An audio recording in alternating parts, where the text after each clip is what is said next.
Mơ nè, mơ kiến không của em mơ ơi. Kéo ơi, tại đây. Chụp đi. Đừng có chen, để bạn chụp. Thank you.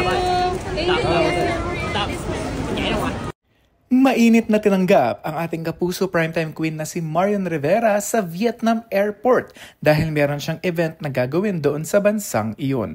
Kaya naman, nagsilbi talagang itong si Marian Rivera isa sa mga sikat na Pinay actress sa Vietnam dahil sa mga sunod-sunod niyang mga teleseryeng ginawa na ipinalabas doon. Katulad na lamang ng minahal ng mga Vietnamese doon na Marimar, Darna, Jezebel, at marami pang iba. Kaya naman, itong si Marian Rivera labis ang pasasalamat sa mga fans niya sa Vietnam dahil may tuturing si Marian na isa sa mga superstars doon.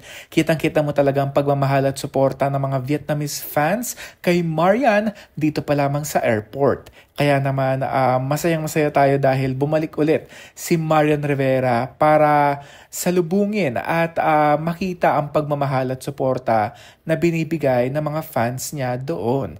Kaya meron siyang gagawing event doon and happy tayo dahil syempre pinaunlakan ni Marian Rivera ang Vietnam.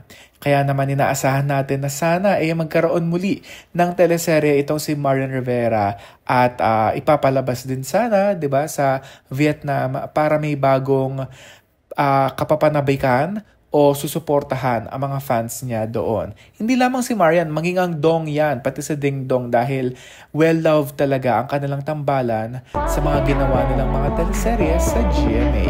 Kaya naman, tignan mo, looking younger, pretty, blooming, parang walang anak. Alam mo yun, parang yung figure pa rin niya, yung shape ng kanyang body, yung face niya, face card talaga ang ate nyo.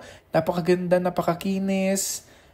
Parang may sariling ring light talaga itong si Marian Rivera. Kaya ine-enjoy niya ang mga kaganapan doon. At ito rin, may mga dalawa siyang diehard fan na na-interview ng mga Vietnamese doon.